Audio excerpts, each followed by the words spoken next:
감사합니다. 하나님께서 영광 받으신 줄로 믿습니다.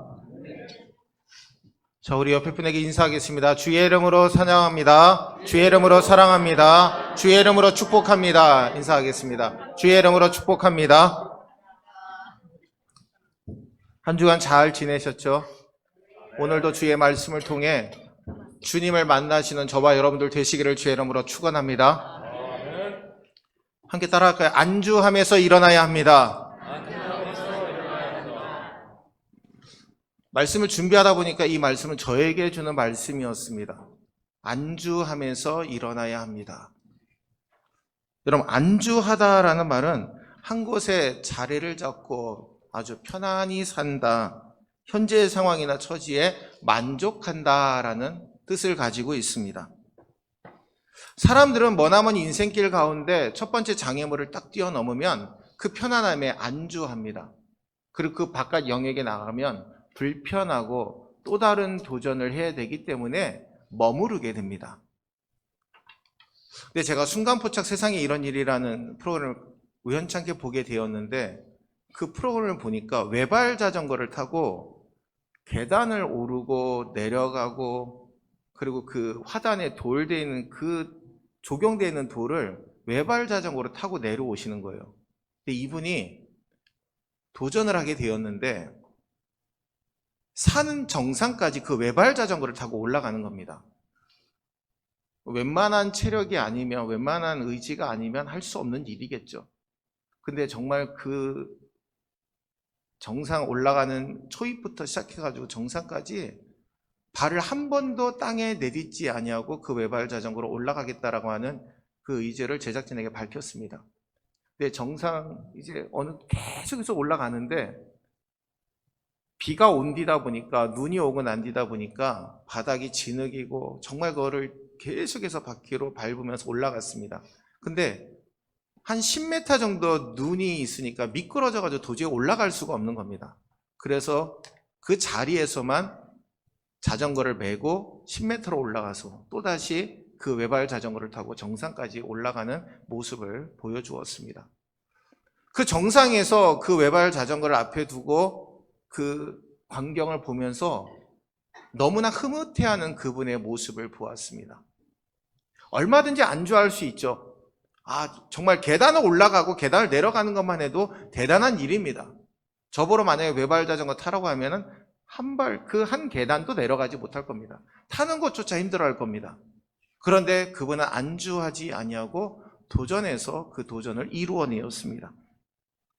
여러분, 아주 편안하고 안주하는 곳은요, 예측 가능합니다. 그리고 얼마든지 편리하게 살아갈 수 있습니다. 편안함과 안주함은요, 스트레스와 부담감, 위험이나 실패에 대한 두려움으로부터 우리를 보호해 준다라고 합니다. 그런데 그 안전함과 보호함은 가면으로 위장한 것임을 우리는 분명히 알아야 됩니다. 제가 극동방송 라디오를 듣는 중에 사랑의 뜰 안에라고 하는 프로그램을 듣게 되었습니다. 근데 거기에 이화여대 교수로 임명된 이지선 교수님의 인터뷰를 듣게 되었습니다. 여러분 잘 아실 겁니다. 음주운전 사고로 인해서, 음주운전 교통사고로 몸의 55%를 화상을 입어서 여러 수술을 통해서 이제 조금이나마 몸에 조금 회복된 분인 이야기입니다. 그럼 잘 아실 겁니다. 그런데 그분이 인터뷰를 하면서 이런 얘기를 한 겁니다. 진행자분에게, MC분은 교통사고를 어떻게 받아들입니까? 라고 이야기를 합니다. 교통사고 당했다라고 얘기를 하죠. 근데 자신은 교통사고를 당했다라고 생각할 때는 너무나 처지가 비관적이다라는 겁니다. 내가 음주운전 교통사고 피해자로 살아가니까 그 강압감과 압박은 이로 말할 수가 없다는 겁니다. 내가 그때 그 사고를 당하지 않았으면 내가 이런 모습으로 살지 않을 텐데 그 감옥에서 빠져나올 수가 없더라는 겁니다. 근데 하루는 하나님의 마음을 주셔서 시각을 바꾸고 안주하면서 일어났습니다.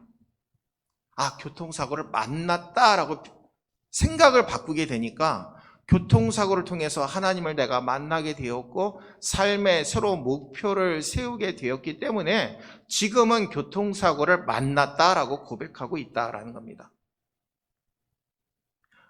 불쌍한 인생에서 하나님을 만난 축복의 인생으로 바뀌게 되었다라는 것이죠. 이지선 교수님은 평범한 크리스찬으로 안주하지 않도록 큰 아픔을 하나님이 주셨고 매 순간 살아계신 하나님의 역사를 체험하게 되었다라고 고백하고 있습니다. 1990년도에 영화배우 브라이언 블래스트라고 하는 사람이 58세의 나이에 에베레스트 산을 등반해서 그 정상을 정복한 최고령 기록을 남기게 되었습니다. 8,848m입니다. 14살 때부터 이 꿈을 꾸어왔다고 합니다. 내가 에베레스트 산을 정복하리라. 근데 그 꿈을 58세에 이루게 된 겁니다. 2번 더 에베레스트 산을 등반하게 되었고 킬리만자로 산과 베네수엘라의 로라이마 산을 등반하게 되었다고 합니다. 근데 이분이 이러한 얘기를 했습니다. 우리는 자신만의 에베레스트를 가지고 있으며 이 산을 스스로 정복하지 않으면 안 됩니다. 한 번도 정복을 시도해보지 않았다면 항상 미완의 상태에 머물러 있을 것입니다. 인생에서 가장 큰 위험은 주어진 기회를 누리지 못하는 데 있다라는 겁니다. 인생엔 수많은 기회가 있고 주변에는 항상 당신에게 부정적인 조언을 하는 사람들이 있게 마련입니다. 여러분들은 어떠한 말에 귀를 기울이십니까? 너는 할 수 있어. 하나님의 은혜 가운데 반드시 승리할 수 있어. 이 말씀에 귀를 기울이십니까? 아니면 너는 할 수 없어. 너가 뭘 한다고 할 수 있겠어? 그런 말에 귀를 기울이십니까?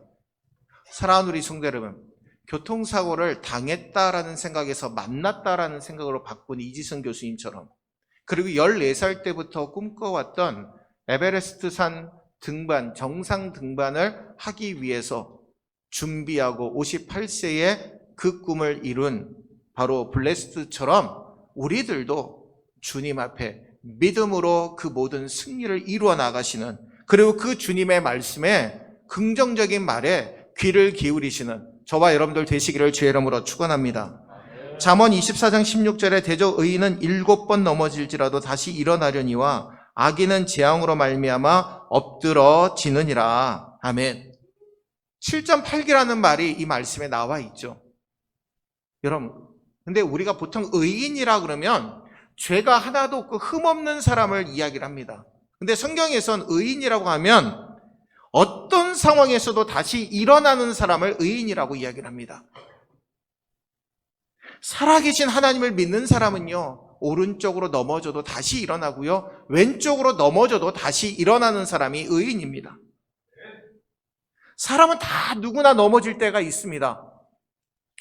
갓난아기가 여러분 걷는 법을 배우기 위해서 몇 번 넘어져야 되는지 아십니까? 2000번을 넘어져야 된다고 그러더라고요. 정말 넘어질 것을 두려워해서 아무것도 하지 않는 것은 인생을 낭비하는 것과 똑같다라는 겁니다. 문제는 넘어졌을 때 다시 일어나지 못하면 폐인이 되고 만다라는 것이죠. 여러분, 누구든 다 실수할 수 있고 실패할 수 있습니다. 그런데 중요한 것은 세상 사람들은 우리를 비웃고 조롱할 수 있지만 하나님은 절대로 우리를 비웃지 아니하시고 다시 일어날 수 있도록 우리를 일으켜 세워주심을 여러분 분명히 믿으시기를 바랍니다. 근데 살아가면서 머물러 있는 자리에서 일어서는 거 쉽지 않습니다. 사단과 마귀가 우리를 미혹하고 유혹하기 때문입니다. 야, 일어나지 마. 너 조금만 머물러 있으면 더 편한데 뭐하러 일어나려고 애를 써. 우리를 계속해서 미혹하고 유혹합니다. 그러다 보니까 넘어갑니다. 예배 시간에 졸지 말아야지 하는데 눈꺼풀이 막 가라앉습니다. 오늘은 절대 졸지 않아야지. 작심하고 작정하고 예배에 참석했는데 어느 순간 눈꺼풀이 막 가라앉습니다. 왜 이렇게 졸리지? 목사님 말씀이 아주 달콤한 설탕과 같이 달콤한 말로 들리네. 나를 잘하고 하는구나. 여러분, 눈꺼풀이 막 떨어질 때 주님, 내게 말씀을 통해 은혜 받게 하여 주옵소서. 말씀을 통해 능력을 얻게 하시고 주님의 영광을 드높이며 살아갈 수 있도록 축복해 주시옵소서.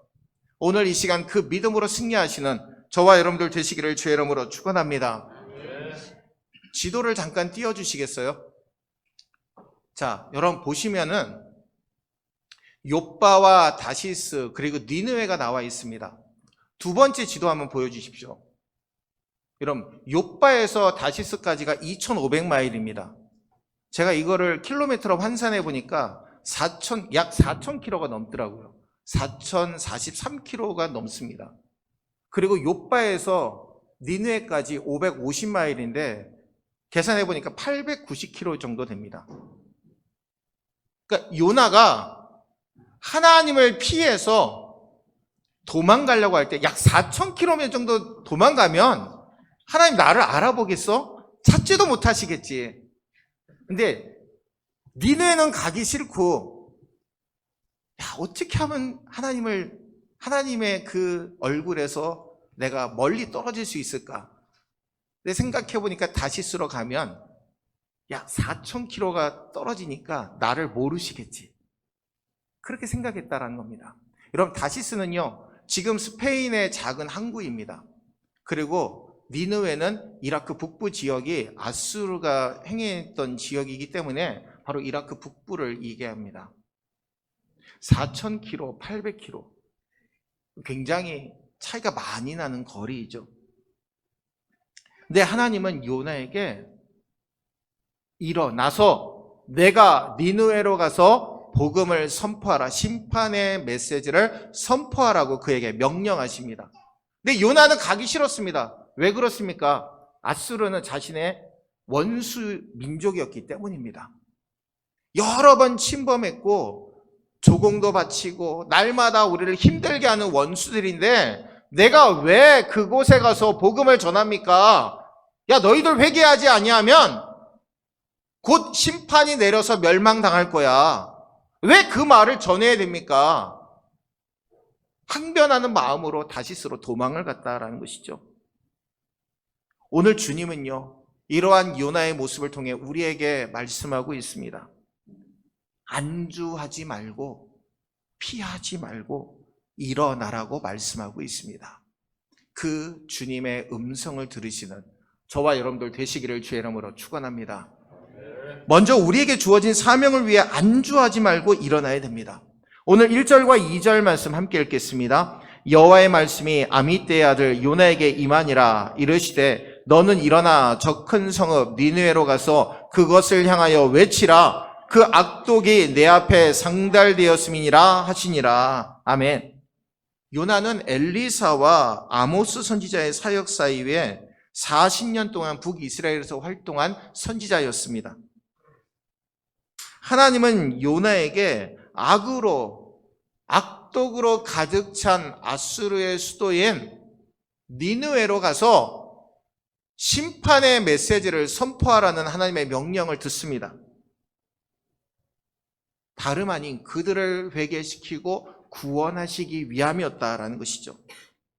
그런데 요나에게 이런 마음이 있었습니다. 그렇게 악한 민족, 악한 백성들 멸망하도록 내버려 두시지 뭐하러 나를 보내가지고 그들을 구원하시려고 해. 난 절대로 못 가지. 다시스로 도망가 버리게 되는 겁니다. 우리는 흔히 범죄하고 주변 사람의 손해를 끼치는 사람들은 마땅히 벌을 받아야 된다라고 생각을 합니다. 요나에게도 이런 마음이 가득 차 있었죠. 그래서 하나님이 가라고 하는 니느웨가 아닌 다시스로 도망을 갑니다. 4,000km나 떨어진 곳으로 말입니다. 자기 민족을 사랑하는 마음, 그 애국심에서 이 이야기가 시작이 됩니다. 요나는 우리 민족을 그렇게 괴롭히는 민족 멸망당해봐. 그 나라가 없어지면 우리 얼마든지 이제 그들에게 괴롭힘 당하지 않아도 되는데. 여러분, 하나님은 이스라엘 통해 모든 민족이 구원을 받고 회개해서 주님께로 돌아오기를 간절히 바라셨습니다. 근데 이스라엘 백성들은 아수르가 하나님의 긍휼을 입는 것을 원치 않았다라는 것이죠. 그래서 요나는 사명을 회피하고 도망쳤습니다. 하나님의 낯을, 하나님의 얼굴을 피해 도망가게 된 것이죠. 사람은요, 인간은 에덴 동산에서 쫓겨난 후에 계속 하나님의 얼굴을 피하려고 합니다. 하나님의 임재에서 도망치려고 합니다. 다시스로 가면 하나님의 얼굴을 피할 수 있다라고 어리석은 생각을 한 것이죠. 그럼 범죄와 불순종은요, 내려가는 길입니다. 내려간다라는 말씀 3절에 보니까 욥바로 내려갔더니 5절에 요나는 배 밑층에 내려가서 누워 깊이 잠이 든지라. 내려가서 자신의 모습을 감추려고 했다라는 겁니다. 근데 실제로 요나가 어떠합니까? 바다에 던져졌고 물고기의 뱃속에 들어갑니다. 사자를 피했다고 생각하는데 곰을 만나게 되는 것이죠. 어려운 사명이 주어졌을 때 회피하면 더 큰 어려움이 오는데 그것을 깨닫지 못했다라는 겁니다. 여러분, 고난이 주어지면 피하지 말고 딛고 넘어가시기를 바랍니다. 니느웨로 가는 여정, 고달픈 여정입니다. 생명을 거는 일입니다. 선포하러 갔다가 죽을 수도 있습니다. 그런데도 믿음으로 나아갔습니다. 그리스도인들에게 있어서 전도라는 것은요, 해도 되고 안 해도 되는 게 아닙니다. 반드시 해야 될 일입니다. 가족과 친구, 우리들의 직장에서 일터에서 만나는 사람마다 전도해야 됩니다. 아, 전도는 다른 사람이 하는 거, 나 말고 다른 이가 하는 거. 여러분, 그런 생각 가져서는 안 됩니다. 하나님은요, 오늘 우리들에게 전도하라고 명령하고 계심을 여러분 이 시간 분명히 믿으시기를 주의 이름으로 축원합니다. 죽어져가는 가족들에게, 여러분 주님을 모르고 죽어져가는 친척들에게, 가족들에게, 친구들에게 복음을 전해야 된다라는 겁니다. 우리가 먼저 감당하는 것이 은혜입니다. 사명이 주어졌을 때 우리 교회에게 주어진 사명을 분명히 믿고 그 사명 감당하는 교회, 그 사명을 믿음으로 온전히 감당하는 성도가 될 때 하나님께서 우리 교회를 부흥시켜 주실 줄로 믿습니다. 근데 오늘 본문에 보니까 요나가 사명 회피하면 일이 안 될 줄 알았는데 술술 풀립니다. 항구에 가보니까 다시스로 가는 배가 딱 기다리고 있고 그 배에 딱 올라타서 뱃삭을 딱 지불하고 배 밑창에 들어가서 쿨쿨 잠을 잡니다. 여러분, 원래는 만사형통이 복인데 말씀에 순종하지 않을 때 풀려나는 것은 형통이 아닙니다. 저주이고 멸망임을 우린 분명히 깨달아야 됩니다. 신명기 8장 5절과 6절에 너는 사람이 그 아들을 징계함 같이 내 하나님 여호와께서 너를 징계하시는 줄 마음에 생각하고 내 하나님 여호와의 명령을 지켜 그의 길을 따라가며 그를 경외할지니라. 아멘. 불순종할 때 징계받는 것을 여러분 어려워하지 마시고 복으로 여기시기를 바랍니다. 불순종하고 하나님의 뜻과 반대의 길을 가면서도 징계가 없으면 저주임을 깨달아야 됩니다. 죄의 대가는 반드시 치러지게 됩니다. 사명 감당하지 않으면 그에 따른 대가를 치르게 됩니다. 사랑하는 우리 성도 여러분, 지금 여러분들에게 주어진 사명 어떻게 감당하고 계십니까? 믿음으로 감당하고 계십니까? 아니면 그 사명을 회피하고 있지는 않습니까? 오늘 이 시간 믿음으로 결단하시는 저와 여러분들 되시기를 바랍니다. 함께 따라할까요? 사명이 주어졌을 때 믿음으로 감당해야 합니다. 여러분, 오늘 이 믿음을 주님 앞에 고백하시고 살아가시기를 주의 이름으로 간절히 축원을 드립니다. 두 번째로, 영적 안일함에서 안주하지 말고 일어나야 됩니다. 안일이라는 말도 걱정이 없어 편안하다, 너무 쉽게 여긴다라는 말입니다. 4절과 5절 말씀 함께 읽겠습니다. 여호와께서 큰 바람을 바다 위에 내리심에 바다 가운데 큰 폭풍이 일어나 배가 거의 깨지게 된지라. 사공들이 두려워하여 각각 자기의 신을 부르고 또 배를 가볍게 하려고 그 가운데 물건들을 바다에 던지니라. 그러나 요나는 배 밑층에 내려가서 누워 깊이 잠이 든지라. 아멘. 6절 말씀 한 절 더 읽겠습니다. 선장이 그에게 가서 이르되 자는 자여 어찌함이냐, 일어나서 내 하나님께 구하라. 혹시 하나님이 우리를 생각하사 망하지 아니하게 하시리라 하니라. 아멘. 요나에게 불순종 말고 또 하나의 문제가 있었습니다. 영적 안일함이 있었다라는 거죠. 배가 깨어질 위기에 모든 사람들이 자기가 믿는 신을 부르고 배에 있는 짐을 던져서 배를 가볍게 하려고 동분서주하고 있을 때 요나는 배 밑층에서 잠자고 있었다라는 겁니다. 이런 모습을 선장의 눈에 보게 되었고 선장이 그에게 이렇게 얘기하죠. 자는 자여 어찌함이냐? 자는 자여 어찌함이냐? 너도 지금 깨어서 우리를 도와가지고 배를 가볍게 하고 내가 믿는 하나님 앞에 기도해야 되지 않냐? 왜 너는 아무것도 하고 있지 않냐라고 이야기하고 있는 겁니다. 여러분, 그리스도인들이 가장 듣지 말아야 될 칭호가 바로 이겁니다. 자는 자여 어찌함이냐? 여러분, 그리스도인이 무슨 일을 하는 사람입니까? 기도하고 말씀으로 그리고 주님의 은혜로 살아가는 사람입니다. 기도합시다 하는데 기도하지 아니하고, 예배드립시다 예배드리지 아니하고, 전도합시다 전도하지 않는 그러한 자를 주님이 지금 깨우시고 계신다라는 겁니다. 자는 자여 어찌함이냐? 우리는 이 말씀을 무겁게 받아들일 수 있어야 됩니다. 영적으로 깨어있지 못하고 그냥 그저 신앙생활하고 있지는 않는지 돌이켜 보아야 된다라는 겁니다. 요나가 잠든 것은 영적 안일함 때문입니다. 야, 하나님이 나를 보지 못하실 거야. 4,000km나 떨어진 곳으로 가고 있는데 나를 보실 수 있겠어? 여러분, 영적 안일함에 빠지고 하나님의 뜻을 거역하고 불순종할 때 풍랑이 다가옴을 우린 깨달아야 됩니다. 이스라엘의 복음을 전하기도 힘든데 우리의 원수인 니느웨까지 800km를 가가지고 내가 왜 복음을 전해야 돼? 라고 생각하는 것이라는 것이죠. 이것은 오늘날과 좀 비슷합니다. 우리나라에도 복음을 전할 곳이 많은데 뭐하러 여러 나라에 가서 선교를 해? 이런 생각하는 것과 똑같다라는 것이죠. 근데 여러분, 풍랑을 만났을 때 고생하지 않는 비결이 있습니다. 하나님의 뜻을 깨닫고 돌이키는 겁니다. 당장 이해할 수 없을지라도 즐거운 마음으로 순종하는 것이 풍랑을 만나 고통당하는 것보다 낫습니다. 여러분, 기도해야 될 사람이 기도하지 아니면 풍랑이 다가옵니다. 기도해야 될 사람은요, 쉬지 말고 기도해야 됩니다. 세상 일에 취해 기도를 멈추면요, 하나님은 풍랑을 일으켜서 강제로라도 기도하게 만드십니다. 제가 병원 신방을 가서 저희 교회 성도님을 위해서 기도하고 있는데 다 그 기도가 딱 마치고 옆에 분이, 저는 알지도 못하는 분인데 목사님이세요. 목사님은 저를 위해서 기도해 주세요. 당신 교회도 안 다니시는데 옆에서 기도하는 거 보니까 자기도 기도받으면 낫을 것 같다라는 거예요. 여러분, 그분이 보는 시각이 무엇일까요? 그리스도인은 기도하는 사람, 목회자는 기도하는 사람이라는 인식을 갖고 있기 때문에 기도를 요청한 것입니다.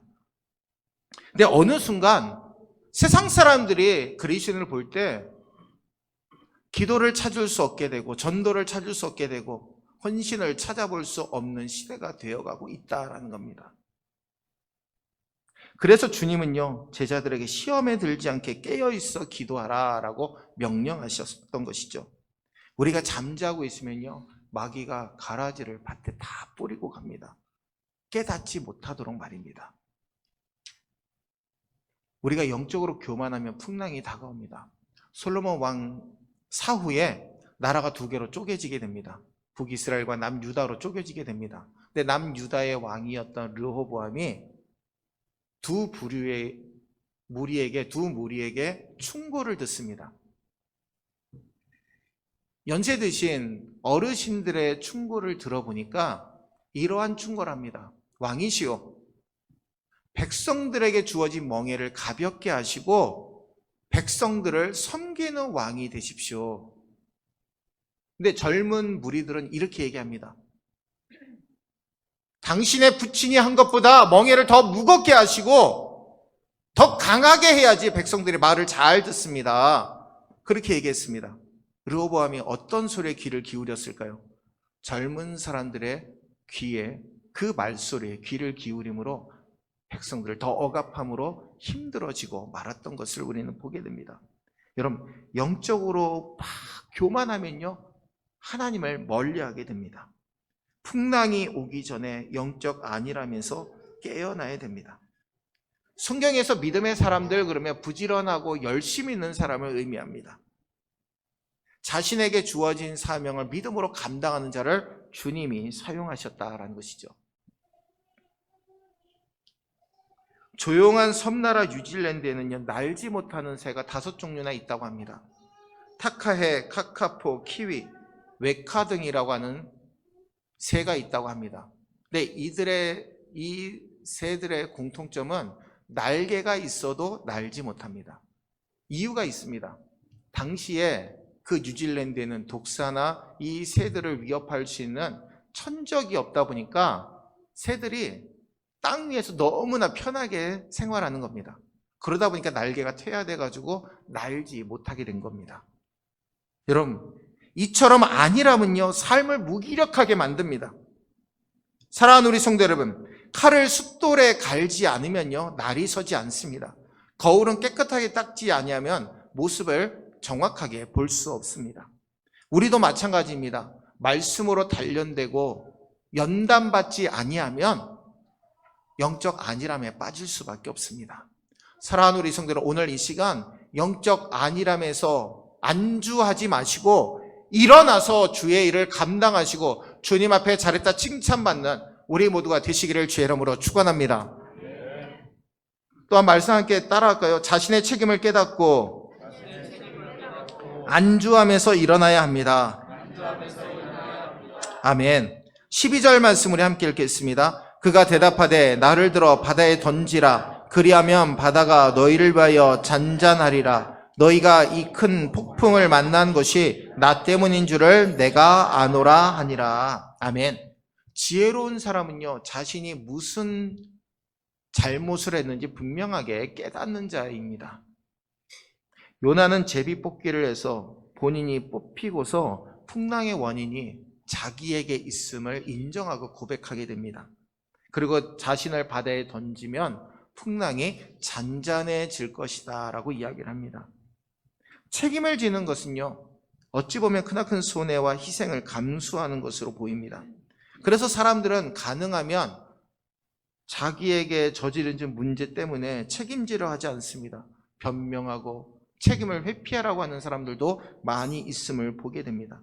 근데 오늘 요나는요, 자신의 책임을 인정하고 고백했습니다. 그리고 나를 바다에 던지우라라고 이야기합니다. 여러분, 물고기 뱃속에 어떤 곳이죠? 위산이 분비되는 곳입니다. 소화액이 막 분비되는 곳이죠. 토해내졌을 때 그의 몰골이 어떠했겠습니까? 온갖 분비물로 몸이 다 감싸고 있었을 것이고, 어느 한 곳은 몰골이 정말 회개망측할 수도 있었을 것입니다. 근데 그 몸을 이끌고 가서 복음을 전합니다. 근데 웬일입니까? 니느웨 왕부터 가축에 이르기까지 모두 다 죄를 뒤집어 쓰고 굵은 배를 동이고 하나님 앞에 회개합니다. 하나님께서 그 모든 회개의 기도를 들으시고 니느웨의 멸망을 멈추시게 되는 것을 보게 됩니다. 여러분, 희생이란 매일 자기를 죽이고 남을 위해 사는 것을 의미합니다. 로마서 12장 1절에 그러므로 형제들아 내가 하나님의 모든 자비하심으로 너희를 권하노니 너희 몸을 하나님이 기뻐하시는 거룩한 산제물로 드리라. 이는 너희가 드릴 영적 예배니라. 아멘.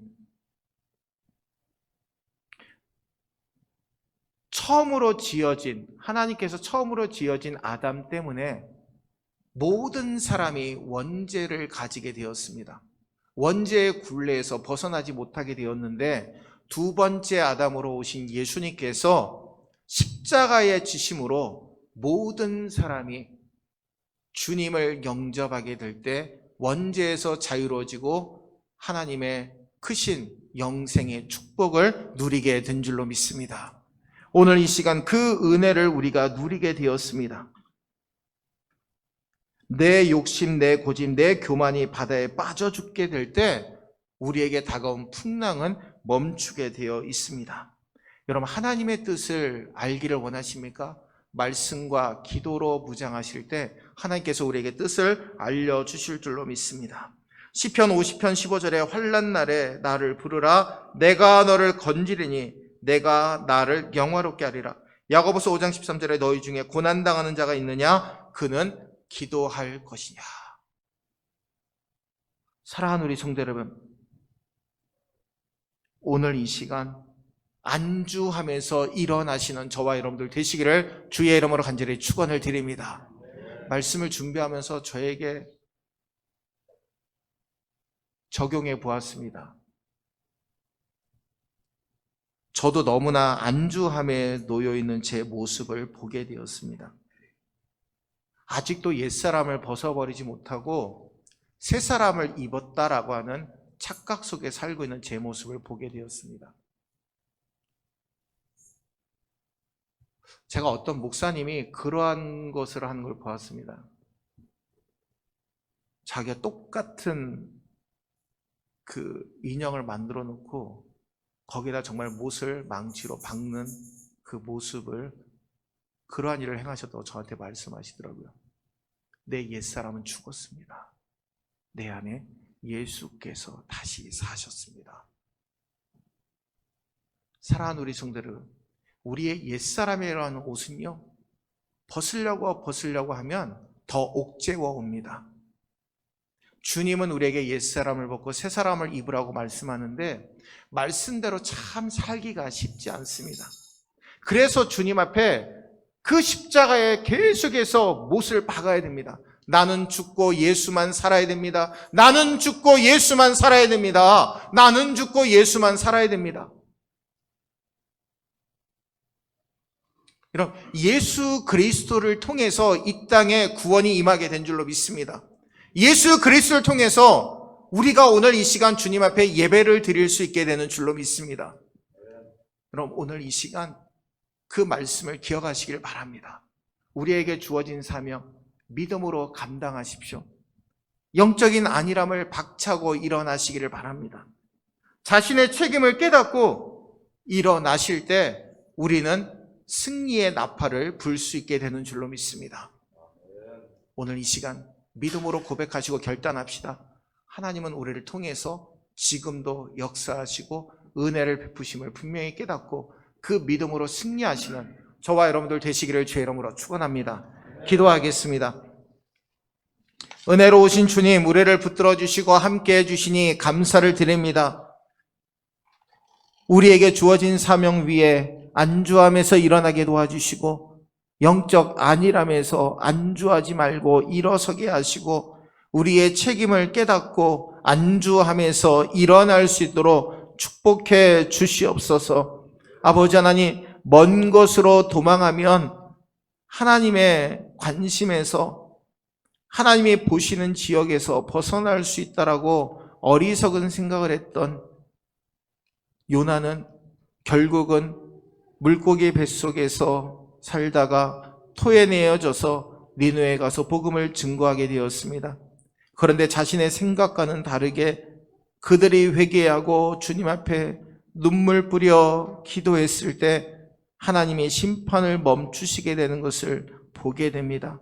주님, 아직도 죽어가는 영혼이 너무나 많이 있음을 우리에게 깨닫게 하시고 그들에게 복음을 전하여 주님 살아계심을 증거할 수 있는 우리 모두가 되게 인도하여 주옵소서.